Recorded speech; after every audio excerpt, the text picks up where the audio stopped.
Globe के बारे में बताएंगे।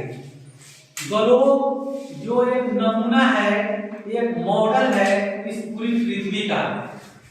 कहा जाता है कि मंजिल उसी को मिलती है जिसके सपनों में जान होता है। मंजिल उसी को मिलती है जिसके सपनों में जान होता है, और पंखों से कुछ नहीं होता, हौसलों से उड़ान होता है। देखिए, हमने यहाँ पर इस पृथ्वी के नमूना को, पृथ्वी का नमूना या क्या है, पृथ्वी का नमूना अर्थात ग्लोब, इसको हम लोग आज पढ़ेंगे। यह पृथ्वी के मॉडल है, नमूना है। इसके बीच बीच में हमने इसको बीचों बीच से दो बराबर भागों में बांट दिया। यह एक काल्पनिक रेखा है जिसे विषुवत रेखा कहा जाता है या प्रधान रेखा कहा जाता है। इस पृथ्वी के ऊपर साइड में यहाँ पर उत्तर दिशा है, और नीचे साइड में कौन सी दिशा है, दक्षिण दिशा है। तो जैसे ही विषुवत रेखा इसे दो बराबर भागों में बांटता है, तो इसके ऊपर वाले भाग को उत्तरी ध्रुव बोलते हैं या उत्तरी भाग, और दक्षिणी वाले भाग को दक्षिणी गोलार्ध। पृथ्वी को दो बराबर भाग में बांट दिए। ऊपर वाले भाग को और क्या कहेंगे, उत्तरी गोलार्ध, और नीचे वाले भाग को क्या कहेंगे, दक्षिणी गोलार्ध। क्योंकि उत्तरी गोलार्ध जो है यह ज्यादा स्थलीय है, तो इसीलिए इस उत्तरी गोलार्ध को हम लोग स्थलीय गोलार्ध भी बोलते हैं, और दक्षिणी वाले भाग में ज्यादा जलीय है, तो इसीलिए इसे दक्षिणी गोलार्ध बोलते हैं। इस पूरे पृथ्वी को विषुवत रेखा अर्थात पृथ्वी का कुल व्यास जो है वह है 12,714 किलोमीटर।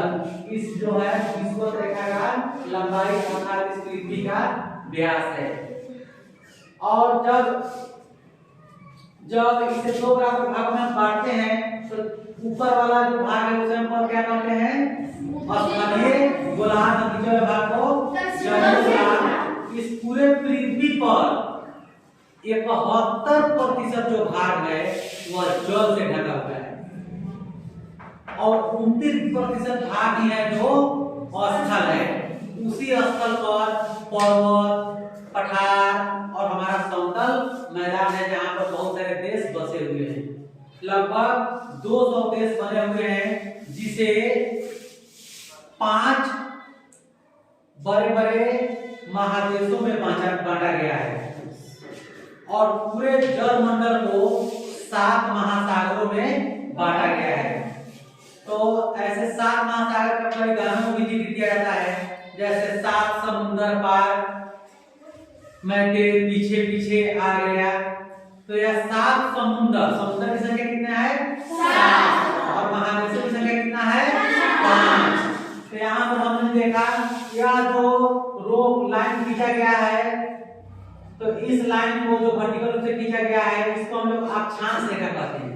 इसको कौन सी रेखा कहते हैं, कहते हैं कौन सी रेखा, अक्षांश रेखा। और यह अक्षांश रेखा मौसम, तापमान और जलवायु को निरूपित करता है। मौसम, तापमान और जलवायु, गर्मी, ठंडी, बरसात, इसको किस जगह पर कितना होगा, कितना होना चाहिए, कितना होने वाला है, उसको कौन सी रेखा निरूपित करता है, अक्षांश रेखा। और यह फूलन के रूप में खींचा गया है, जो रेखा खींचा गया है जो गोल गोल टाइप से है, तो इस रेखा को हम लोग कहते हैं देशांतर रेखा। इसको कौन सी रेखा कहते हैं, देशांतर रेखा। यह देशांतर रेखा जो है समय तिथि को निरूपित करता है, अर्थात आज जो तारीख है तो दिन पर बदल जाएगा, तो इस तरह से इसे समय और तिथि को निरूपित करता है। पूरे पृथ्वी को 24 टाइम जोन में बांटा गया है। कितने टाइम जोन, 24 टाइम जोन में बांटा गया है, अर्थात यह मध्य भाग से इस साइड में आने पर 12 टाइम जोन, और यहाँ से आने पर 12 टाइम जोन। इसीलिए पृथ्वी को एक चक्कर घूमने में भी लगभग 24 घंटे का समय लगता है। बीचों बीच 12 घंटे, इसीलिए दिन और रात मिलाकर कितना घंटे का होता है, 24 घंटे का। अगर या इस रेखा पर, विषुवत रेखा के इस छोर पर अगर कोई रात का 12 बज रहा है, तो विषुवत रेखा के इस छोर पर कल रात का 12 बजेगा। जैसे आज रात का 12 बजेगा तो वहां पे कल रात का 12 बजेगा, और दिन में दिन का 12 बजेगा।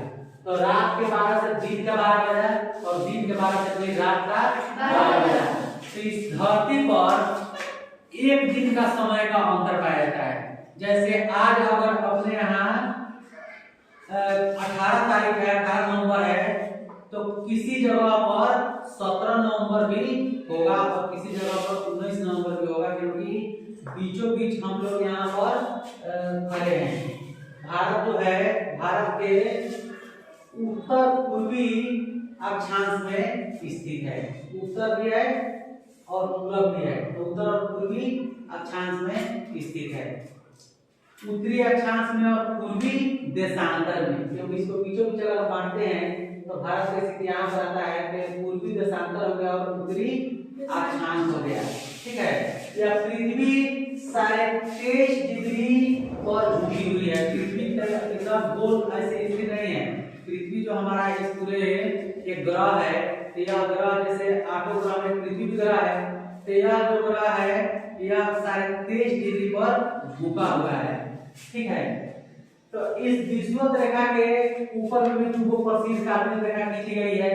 इसके ऊपर में 23.5 डिग्री पर एक रेखा खींचा गया है, तो कौन सी रेखा है? और उसके ऊपर 66 डिग्री पर जो रेखा खींचा गया है उसको कौन सी रेखा कहते हैं? इसी तरह विषुवत रेखा के नीचे दक्षिणी ध्रुव की तरफ 23.5 डिग्री पर जो रेखा खींचा गया है उसको कहते हैं, और 66 डिग्री पर जो रेखा खींचा गया है उसको क्या कहते हैं? रेखा। तो इस तरह से इस ग्रहों को हम लोगों ने अक्षांश और देशांतर में बांटकर पढ़ा है। और इसमें कुछ और बात भी आप लोगों को बताना है। जैसे प्रत्येक देश अलग अलग स्थानों पर है, सभी जगहों पर एक ही देश नहीं है, एक ही महादेश नहीं है। भारत का जैसे एशिया महादेश, यूरोप महादेश, उसके बाद है उत्तरी अमेरिका महादेश, दक्षिणी अमेरिका महादेश, ऑस्ट्रेलिया महादेश, ये सब महादेश है। अलग अलग जगहों पर अलग अलग टापुओं पर बसा हुआ है और 5 महादेशों में बांटा हुआ है।